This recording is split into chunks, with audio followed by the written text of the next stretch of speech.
کراچی میں طوفانی بارش کے بعد اربن فلڈنگ کی صورتحال، برساتی نالے بفر گئے، ملیر اور لیاری ندی کا پانی نشتر بستی، عیسیٰ نگری سمیت اطراف کی آبادیوں میں داخل، رینجرز اور دیگر متعلقہ ادارے پانی میں پھنسے افراد کو ریسکیو کرنے میں مصروف۔ گڈاب کا تھڈو ڈیم اوور فلو ہو گیا، پانی M9 موٹر وے سے ٹکرا گیا، M9 پر ٹریفک کی روانی متاثر، سرجانی یوسف گوٹ میں برسات کا پانی گھروں میں داخل، سوراب گوٹ حسن منان کالونی زیر آب، شہریوں کی بڑی تعداد گھروں میں محصور، سوراب گوٹ کے قریب شفیق کالونی میں بھی پانی بھر گیا، شیرشاہ سوری روڈ مختلف مقامات سے ٹریفک کے لیے بند۔ کراچی میں آج تمام تعلیمی ادارے بند ہیں۔ کراچی میں سب سے زیادہ سرجانی ٹاؤن میں 129 ملی میٹر بارش ریکارڈ کی گئی۔ ہمارا ٹارگٹ جو ہے نا وہ ریسکیو کا کام ہے، ہمارا شہر ہے، ہمارے لوگ ہیں، سارے ادارے مل کر کام کر رہے ہیں۔ EBM کاز وے اور کورنگی کاز وے کو بند کرنے کا فیصلہ کیا، اور بعد میں لنک روڈ جو ہے پرانی والی اس کو بھی ہم نے بند کرنے کا فیصلہ کیا، اور بنیادی وجہ یہی تھی کہ جو پانی کا ریلا آ رہا تھا اس سے لوگوں کو تحفظ فراہم کرنا۔ میئر کراچی مرتضی وہاب کا شہر کے مختلف علاقوں کا دورہ، کہا شہریوں کی مشکلات کم کرنے کی کوشش کر رہے ہیں، بارش اور سیلابی صورتحال کا سامنا قومی چیلنج بن چکا، لوگوں کو تنہا نہیں چھوڑیں گے۔ DG PDM میں سندھ سلمان شاہ کا کہنا ہے بارشوں کے باعث لیاری اور ملیر ندی کے اطراف کی آبادی زیادہ متاثر ہوئی۔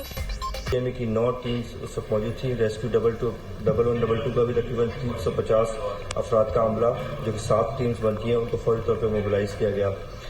اس وقت تک تقریباً 350 لوگ جو ہیں وہ نکالے جا چکے ہیں۔ مین آپریشن جو جاری ہے وہ ہے لاسی کوٹ پہ، جہاں پہ تقریباً 85 لوگ نکلے ہیں۔ بھارت کا ایک بار پھر پاکستان سے رابطہ، دریائے ستلج میں سیلابی ریلے سے متعلق آگاہ کیا، ہائی کمیشن کے ذریعے پاکستان سے رابطہ کیا گیا۔ ہیڈ پنجنت پر انتہائی اونچے درجے کی سیلابی صورتحال برقرار، پانی کا بہاؤ بڑھ کر 5,30,000 کیوسک ہو گیا۔ شیرشاہ اور اکبر بند پر دباؤ، مظفر گڑھ اور جھنگ کو ملانے والی شارہ گزشتہ روز سے زیر آب، جوانا بنگلہ کے مقام پر مین روڈ پر پانی کی سطح 2 فٹ سے زیادہ ہو گئی۔ ٹریفک معطل، دریائے ستلج میں بھوکا پتن کے مقام پر اونچے درجے کا سیلاب، دریائے بیل سے ملک کا 145 موضع جات متاثر، سینکڑوں بستیاں سیلابی ریلے کی لپیٹ میں آ گئیں۔ خانے وال شورکوٹ ریلوے اسٹیشن 8ویں روز بھی بند، کروڑ پکا میں دریا ستلج میں طوفانی، ٹبا وڈا کا حفاظتی بند بھی ٹوٹ گیا، سیلابی پانی متعدد آبادیوں میں داخل۔ دریائے سندھ میں گڈو بیراج کے مقام پر پانی کی سطح میں مسلسل اضافہ، بیراج پر درمیانے درجے کے سیلاب کی صورتحال، پانی کی آمد 5,02,844 کیوسک ریکارڈ، آئندہ 24 گھنٹوں میں پانی کی سطح میں مزید اضافے کا امکان ہے۔ پنجاب میں سیلاب کی صورتحال زیادہ خطرناک ہے، ملتان، قصور، جلال پور، پیروالا میں صورتحال بہتر نہیں، سیلاب سے بڑے پیمانے پر نقصانات ہوئے جو بہت افسوسناک ہیں۔ پنجاب کے متاثرین 2 ہفتے سے کیمپوں میں موجود ہیں، فوری طور پر متاثرین کو بے نظیر انکم سپورٹ پروگرام کے ذریعے مدد کی جائے، وزیر اعظم سے بھی درخواست کی تھی لیکن ابھی تک متاثرین کو رقم نہ ملنا سمجھ سے بالاتر ہے۔ وفاقی حکومت زرعی ایمرجنسی ڈکلیئر کرے، بلاول بھٹو کا ایک بار پھر مطالبہ، کہا کون ہے جو اس وقت متنازع معاملات کو چھیڑ رہے ہیں، بلاول بھٹو کا کالا باغ ڈیم سے متعلق سوال پر جواب۔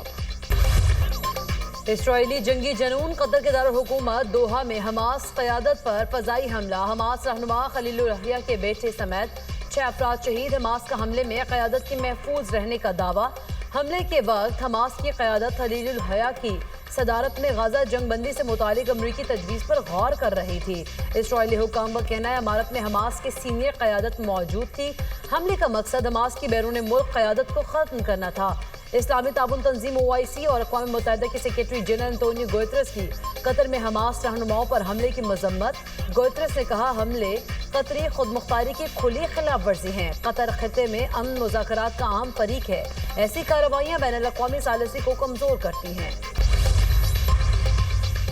قطر پر حملے کا فیصلہ اسرائیلی وزیر اعظم کا تھا، امریکہ کو اس پر افسوس ہے، بمباری سے متعلق ہمیں اطلاع نہیں دی گئی، قطر خود مختار ملک اور امریکہ کا قریبی اتحادی ہے، دوحہ ہمارے ساتھ مل کر بہادری سے امن قائم کرنے کی کوشش کر رہا ہے، حماس نے غزہ کے عوام کی بدحالی سے فائدہ اٹھایا، امریکی صدر ڈونلڈ ٹرمپ کا قطر حملے پر رد عمل، اسرائیل کا حملہ خود مختار ملک میں یک طرفہ بمباری تھی، پینٹاگون نے ٹرمپ انتظامیہ کو دوحہ حملے کی اطلاع دی، امریکہ اسرائیل کے حملے کو اپنے حکمت عملی کا حصہ نہیں سمجھتا، ترجمان وائٹ ہاؤس کیرولین لیوٹ کی نیوز بریفنگ۔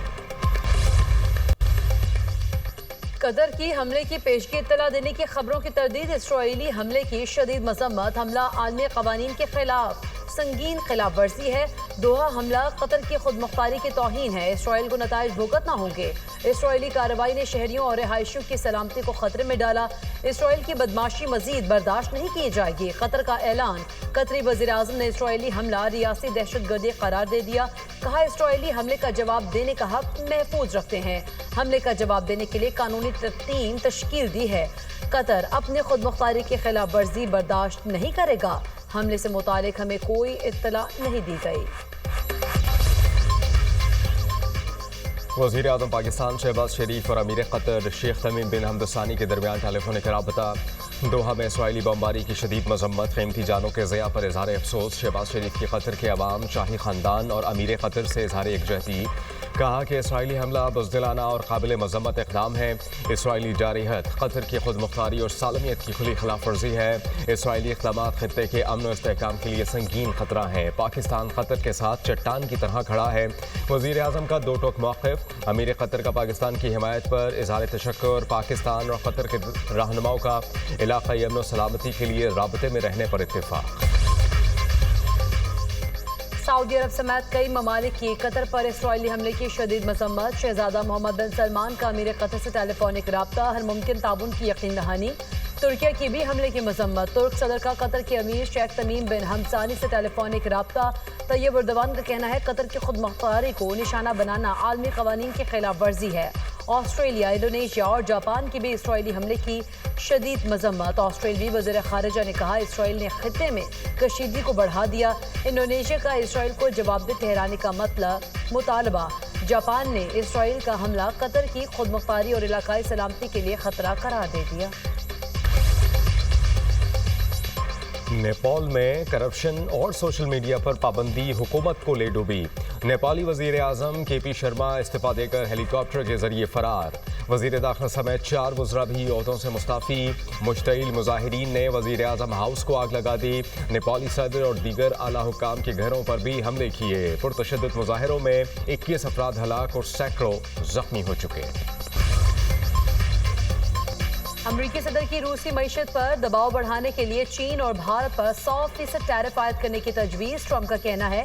کہ روسی معیشت کو تیل کی فروخت سہارا دے رہی ہے، چین اور بھارت روسی تیل خرید کر بالواسطہ طور پر ماسکو کو مضبوط کر رہے ہیں، ٹیرف میں اضافہ کر کے روسی صدر پر اقتصادی دباؤ ڈالا جا سکتا ہے، امریکہ یورپی یونین کے ساتھ مل کر سخت تجارتی اقدامات کرے گا، ٹرمپ بھارت پر پہلے ہی ٹیرف دوگنا کر چکے۔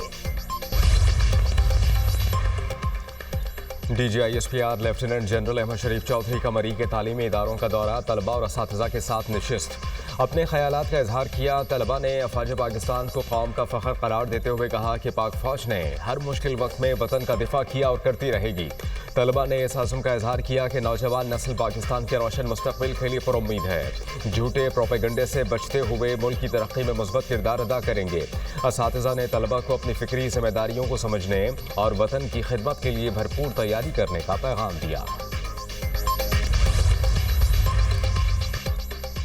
شاہ محمود قریشی 9 مئی کے ایک اور مقدمے سے بری، ڈاکٹر یاسمین راشد اور اعجاز چودھری کو 10 سال قید کی سزا، اے ٹی سی نے جناح ہاؤس کے قریب سرکاری گاڑی جلانے کے مقدمے کا فیصلہ سنا دیا، میاں محمود رشید اور عمر سرفراز شیما کو بھی 10 سال قید کی سزا، عدالت نے خدیجہ شاہ کو 5 سال قید کی سزا سنا دی، روبینہ جمیل اور افشاں طارق کے الزامات سے بری، اے ٹی سی جج منظر علی گل نے محفوظ فیصلہ سنا دیا۔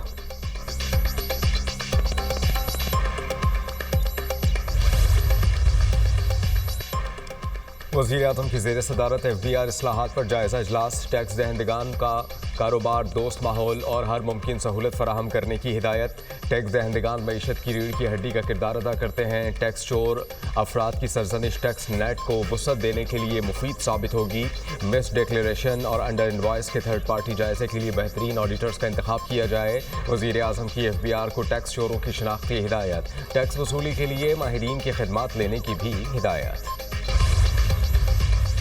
بجلی صارفین کے لیے اچھی خبر، حکومت نے بجلی کی قیمتوں میں 1 روپیہ 78 پیسے فی یونٹ کمی کر دی، نیپرا نے بجلی کی قیمتوں میں کمی کا نوٹیفیکیشن جاری کر دیا،